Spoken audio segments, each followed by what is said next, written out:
something breeze across my desk the other day. It was an order paper question posed by Conservative MP Leslyn Lewis. Now, for those of you who don't know, an order paper question is an important tool that the opposition can use to actually get answers in the House of Commons instead of the insufferable theatrics of question period where everybody involved just thumps their chest and offers partisan talking points instead of facts, data, and details. So Lewis used this important tool to compel the government to provide her information on how many communications the Deputy Prime Minister Chrystia Freeland has had with the World Economic Forum, because Freeland has what I would describe as a conflict of interest here. Freeland sits on the World Economic Forum's Board of Trustees. So who does she really work for? The World Economic Forum or Canadians? And what does Freeland do when those interests compete? What side does she choose? You know what? I think we all know the answer to that, don't we? But I found this order paper response very interesting, actually quite unbelievable. And I checked my theory about believability for myself. I'll show you that in a second. First, I want to show you why I went about checking my theory. According to the documents returned by the Finance Ministry and Chrystia Freeland's office, she's only had 4 communications with the World Economic Forum in over 3 years. How is it possible that someone who sits on the board of directors at the World Economic Forum would only have 4 communications? And that includes letters and phone calls in nearly 4 years, since we're already at the end of 2022. Now, according to the documents returned in that response to the order paper, the first communication between Freeland and the World Economic Forum after 2019 took place on January 8th, 2021. You tell me if that's believable. But anyway, it was a phone call inviting Freeland to speak at the World Economic Forum leadership panel just 2.5 weeks later. Then, next communication, it was a letter in and around November 1st, 2021, thanking Freeland for participating in the Board of Trustees meeting and then inviting her to participate in the World Economic Forum in 2022 and alerting Ottawa that the president of the World Economic Forum, Borja Brende, would be visiting Ottawa in early December 2021. Then, January 5th, 2022, it was a letter inviting Freeland to a high-level leadership panel at the 2022 virtual World Economic Forum meetings. After that, we see a February 14th, 2022 invitation to a rescheduled World Economic Forum in May 2022 and a letter of invitation to the Board of Trustees meeting. For communications, just 4 in all, including letters and phone calls in nearly 4 years, though Freeland sits on the Board of Trustees at the World Economic Forum, color me skeptical.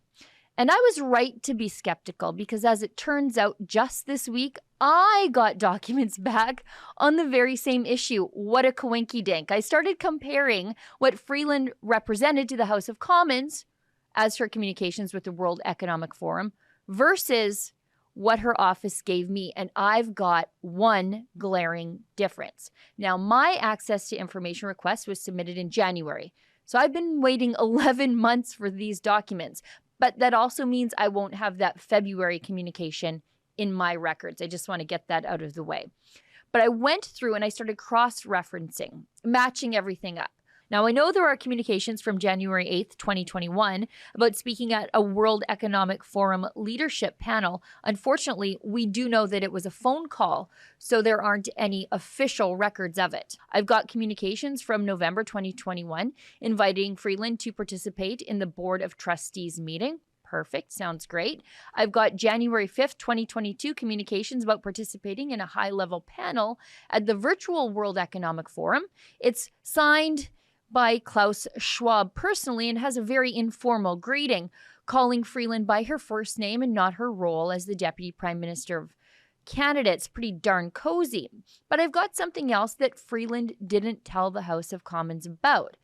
I've got December 18th communications from a redacted person at the World Economic Forum who was once calling Freeland by her friendly first name. It's an email about a Young Global Leaders 2020 engagement survey that Freeland needed to fill out. Now, I wonder why they redacted the sender's name. And I wonder why they didn't report this as a communications record to the House of Commons. And I wonder why they didn't think I would cross-reference. They must be very used to lazy store-bought journalists just going along with the government lines instead of being skeptical and fact-checking like journalists used to do. And I wonder why they think any of us believe that in 4 years, Freeland has only had 4 communications with the World Economic Forum, though she's Canada's finance minister and she sits on the board of trustees. But what I don't have to wonder is what the Liberals think about these sorts of things when Conservatives do it, through oversight or carelessness or even through attempts to hide information from the House of Commons. The Liberals think it's a firing offence. In fact, Justin Trudeau himself thinks it's a firing offence. When former Conservative MP Bev Oda was accused of misleading Parliament after claiming not to know who altered an international grant document for a Canadian aid group, the Liberals ran a petition, pushed by Justin Trudeau himself, to fire Bev Oda from cabinet. She was, however, eventually fired over a $16 orange juice scandal. My, how things have changed. Imagine the howls from the Liberal benches if a Conservative government wasn't producing the documents the Liberals asked for. What you just saw was an excerpt from my nightly show, the Ezra Levant Show. Every weekday, I do a monologue. Usually it's about half an hour. Then I interview an interesting guest, and then we read my hate mail or my fan mail, whichever is more fun. It's only available behind a paywall, though. That's how we pay our bills here at Rebel News. We don't take a dime from Justin Trudeau. But the good news is it's only $8 a month, about half the price of Netflix. And in addition to my nightly show, you also get weekly shows from 4 other friends here at Rebel News. So you're getting 36 shows a month just for $8. I think it's worth it.